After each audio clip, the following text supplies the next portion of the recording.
Bon la team, j'espère que vous allez bien. Donc là je suis à Shanghai avec Olivier. Ça fait quasiment 10 jours qu'on est arrivé en Chine. Vous avez dû constater parce que j'ai quasiment pas posté de longues vidéos. Ceux qui me suivent sur Instagram, donc vous avez pu voir justement que j'ai été à Shenzhen, Guangzhou pour la foire de Canton. Et là on est revenu à Shanghai un petit peu pour plus de questions administratives, on va dire. On a fait extrêmement de choses, c'est-à-dire que à Shenzhen j'y ai été pour passer mes premières commandes et voir également la factory qui s'est chargée de me fournir concernant un produit bien spécifique que je dois revendre au Congo. En fait, il m'a fourni dans une niche bien spécifique 3 produits que je vais revendre au Congo qui sont dans la même niche. Donc voilà, j'ai été voir la factory, la ligne de production, j'ai été avec mon agent. Et ce qui est dommage, c'est que j'ai malheureusement perdu, parce que je m'étais acheté pour l'occasion une DJI, vous savez les petites caméras là, et je l'ai perdu à Guangzhou lors de la deuxième journée de la Canton Fair. Et j'ai 5 heures de vidéo qui ont malheureusement été perdues. C'est dommage parce que j'aurais pu vous montrer la ligne de production, tout en cachant bien évidemment le produit. Et aussi j'avais fait un interview d'un chauffeur Didi qui était très intéressant. Donc voilà, là on est dans le quartier des affaires de Shanghai. Je vous montre un petit peu les infrastructures de ce pays là, parce que j'ai fait également une vidéo concernant Guangzhou. Les gars, vous vous rendez pas compte comment ce pays est en avance.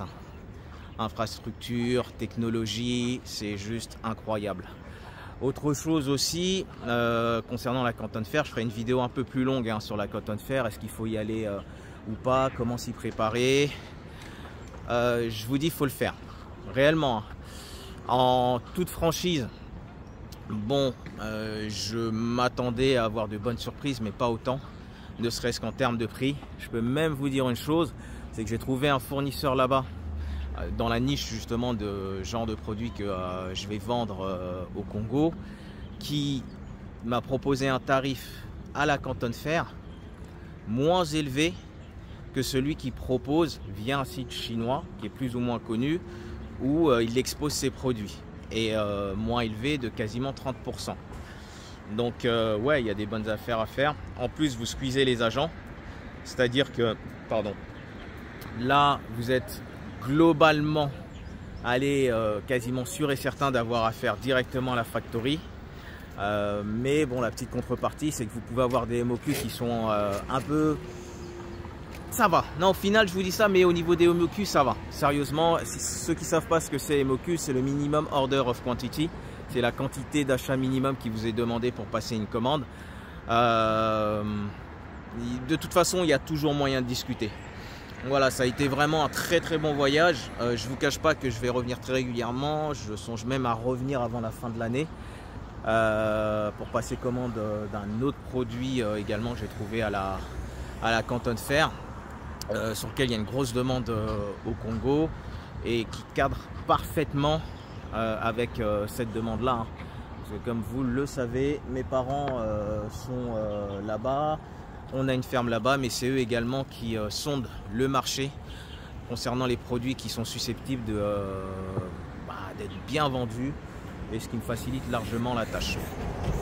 Cela étant dit, je vous montre une fois de plus Shanghai, son quartier des affaires. Vraiment, regardez-moi ça, c'est juste hallucinant. Malheureusement, au bout là-bas, par ici, vous avez encore des bâtiments qu'on ne peut pas voir parce que c'est un peu brumeux. Et toutes les villes qu'on a faites, c'est du même acabit.